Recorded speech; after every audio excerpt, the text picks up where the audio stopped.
मातृभूमि देख रहे हैं आप। खबर उत्तर प्रदेश बिहार से है, माफ कीजिएगा, जहां मुजफ्फरपुर रेपकांड को लेकर सियासत तेज है। नेता प्रतिपक्ष तेजस्वी यादव आज मुजफ्फरपुर पहुंचे और रेप पीड़ित परिवार से उन्होंने मुलाकात की है। नेता प्रतिपक्ष तेजस्वी यादव ने बिहार सरकार पर सीधे लापरवाही का आरोप लगाया। उन्होंने कहा कि सरकार अचेत अवस्था में है और साथ ही परिवार से बातचीत के बाद कहा कि परिवार का आरोप है इलाज समय से नहीं मिलने की वजह से ही बच्ची की जान चली गई। तेजस्वी यादव से मुजफ्फरपुर रेप कांड के साथ साथ चिराग पासवान जिस तरीके से बिहार की राजनीति में जो चुनावी राजनीति है राज्य की, उसमें एंटर करने की तैयारी कर रहे हैं, तमाम मुद्दे जिस पर तेजस्वी यादव से एबीपी न्यूज ने बातचीत की है, सुनाते हैं आपको। तेजस्वी यादव इस वक्त हमारे साथ एक्सक्लूसिव बातचीत करने के लिए हैं। थोड़ी देर पहले आप मुजफ्फरपुर गए, रेप पीड़ित बच्ची के परिवार से मिले। क्या कहना है तेजस्वी, जिस तरीके की घटनाएं हो रही हैं मुजफ्फरपुर में, अब 2 दिन पहले भी एक घटना हुई है, तमाम जो घटनाएं हैं उसको क्या कहना चाहेंगे? सरकार, प्रशासन, क्या विश्वास उठ गया है? पूरे बिहार में कोई ऐसा जिला ना हो जहां बलात्कार, हत्या, अपहरण, लूट ना हो रहा हो। अखबार के पन्ने, गलियां, सड़कें खून के लाल रंग से रंगा हुआ है पूरा बिहार।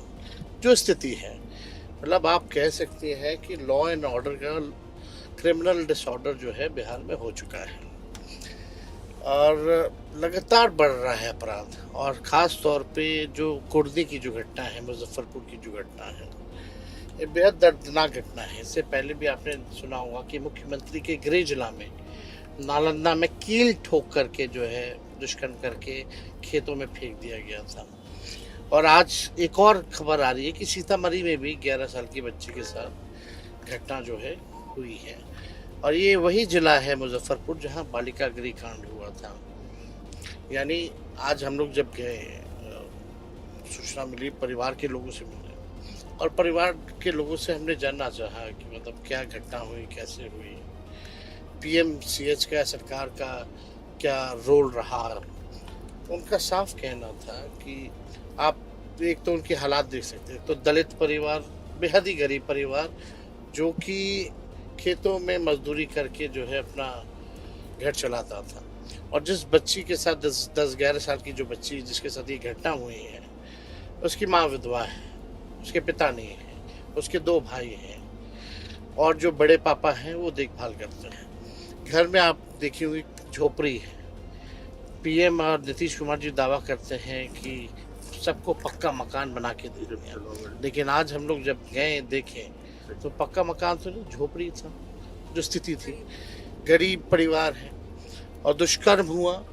दुष्कर्म होने के बाद पीएमसीएच रेफर किया गया और 4-5 घंटे जो है उसको एडमिशन नहीं मिला और एम्बुलेंस से इधर उधर लोग भटकते रहे, परिवार के लोग। ऑक्सीजन भी ख़त्म हो गया, 2,500 रुपया भी उन लोगों ने दिया और अंत में जो नहीं होना चाहिए था, उनका कहना था मुजफ्फरपुर तक बच्ची स्वस्थ थी, कम्युनिकेट कर रही थी। अगर समय पे एडमिशन हो जाता, ढंग से इलाज हो जाता, केयर होता, तो इस बच्ची की जान जो है बचाई जा सकती थी। तो आप देखिएगा कि कुछ दिन पहले मंगल पांडे बड़ा दावा कर रहे थे कि हमसे आइए, डिबेट कीजिए। आप देख लीजिए पीएमसीएच जो है क्या स्थिति बनी हुई है।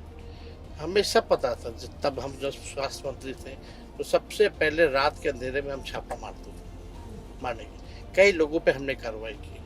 700 डॉक्टर को एक साथ हमने बर्खास्त किया कैबिनेट ले जा करके, जो ड्यूटी पे नहीं आते थे, जो एब्सेंट रहते थे। लेकिन इस मौजूदा सरकार में ये मंगल पांडे वही मंगल पांडे जब चमकी बुखार आई थी तो क्रिकेट का स्कोर पूछ रहे थे कि क्या स्कोर है। जब सरकार में बैठे हुए लोगों को चिंता नहीं है बिहार की व्यवस्था सुधारने की, तो आप देखिएगा रिटायर्ड जो है, जो पीएमसीएच के जो अधीक्षक हैं, वो रिटायर्ड है। आखिर ऐसा उनमें क्या गुण है कि उनके अलावा कोई पीएमसीएच चला ही नहीं सकता? उनको क्यों नहीं बर्खास्त किया जा रहा है? जब मैं आपसे बातचीत कर रही हूँ तेजस्वी, प्रभारी उपाधीक्षक पीएमसीएच के और एसकेएमसीएच के अधीक्षक को सस्पेंड किया गया है। देखिए, ये केवल लिपापोती है। अधीक्षक की गलती है। अधीक्षक जो पीएमसीएच के हैं उस पे कार्रवाई होनी चाहिए थी। और लगातार आप जान रहे हैं कि वो रिटायर्ड है, और रिटायर्ड होने के बाद भी ऐसी उनमें क्या खूबी है कि उनको लगातार जो है बना के रखा गया है। रिटायर्ड होने के बाद भी जो है उनको एक्सटेंशन मिला, आखिर क्या कारण है? आप जानते हैं बिहार में किसी लोग से पूछ लीजिए, पीएमसीएच हो या आईजीएमएस हो, लोगों को बेड नहीं मिलता। और चर्चाएं हैं कि मंगल पांडे के जो पीए हैं वो बेड को बेचने का काम करते हैं। ये सच्चाई है, कहीं भी आप जाइए तो बेड का रेट फिक्स है बिहार में। पूरी तरीके से स्वास्थ्य व्यवस्था तो चरमराई हुई है, लेकिन आप देखिएगा इस दुख के घर में हमारे मुख्यमंत्री कहाँ है? और मुख्यमंत्री एकदम अचेत अवस्था में, उनको कुछ नहीं पता क्या हो रहा है उनके बिहार में। वही रिटायर्ड अधिकारी और टायर्ड मुख्यमंत्री बिहार चला रहे हैं। सवाल सुरक्षा की है, बात सिर्फ इसलिए नहीं क्योंकि आप विपक्ष में हैं और सत्ता पक्ष को आप सवाल कर रहे हैं। सवाल ये है कि हम और आप जब बिहार में हमारे और आपके बच्चे हैं, कल को वो बड़े होंगे, सरकार मुहैया कराती है सुरक्षा। जिस बच्ची की मौत हुई है उस बच्ची के परिवार का भी कहना है कि अभी तक सरकार की तरफ से कोई मदद नहीं की गई, हमारे गरीब के बच्चे सुरक्षित नहीं हैं। इसको लेकर कुछ कहना चाहेंगे? और इसमें मैं ये भी जोड़ना चाहूँगी, लगातार आरजेडी पर इस बात को लेकर हमला होता रहा है कि जंगल राज। अब क्या आपने ये काट ढूंढा है कि इस तरीके से सुरक्षा को लेकर के बेसिकली जो जंगल राज की बात करते हैं उनको क्या कहें? देखिए, लगातार आप एनसीआरबी के आंकड़े निकाल लीजिए, लगातार बिहार में अपराध बढ़ता जा रहा है। ये हमारे आंकड़े नहीं, केंद्र सरकार की जो एजेंसियां हैं गृह डिपार्टमेंट की, उनके आंकड़े हैं। और अगर तुलना की जाए, अगर आंकड़ों पे बात करने की, तो स्थिति जो है साफ हो जाती है।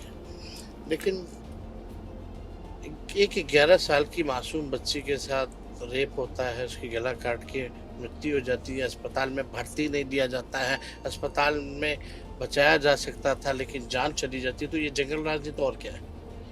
इसको क्या उपाधि दिया जाएगा? अब बल्कि कहने को डबल इंजन की सरकार है। 20 साल से मुख्यमंत्री नीतीश कुमार है। 20 साल एक कार्यक्रम, मतलब जो 2005 में जो पैदा हुआ है वो आज 20 साल का हो गया है। इतना लंबा समय इस डबल इंजन सरकार को मिला तो क्या व्यवस्था में सुधार आई भाई? हर बात पे लालू जी हमको गाली देते हो, गाली दो, आपका मुंह है गाली देने के लिए। लेकिन अब बिहार की जनता तो ये जानना चाहती है कि आपने 20 साल में क्या किया। भ्रष्टाचार की बात कीजिए तो कई अधिकारी जो हैं, अभी आप जान रहे हैं कि भ्रष्टाचार के केस में फंसे हुए हैं, ईडी हो, सीबीआई के केस में फंसे हुए हैं, जिनको दबाया जा रहा है। सब लोग हैं, रिटायर्ड लोग हैं, खेला कर रहे हैं भाई, सब लोग चुप हैं, मुख्यमंत्री चुप है। अपराधी जो है बेलगाम हो रखे हैं, अपराध बढ़ रहा है उस पर चुप है। एक पीड़ित परिवार के पास छोड़िए, लोग तो शहीद के यहाँ भी नहीं गए। जो ये लोग कहते थे कि भाई हम जो है पैट्रियोटिक हैं, हमारा कोई भी जो शहीद हुए हैं उनके पीड़ित परिवार से मिलकर के क्या सहयोग किया है, क्या नहीं किया, ये आप जरा बताइए। तो इन लोगों को कोई लेना देना नहीं, केवल राजनीति।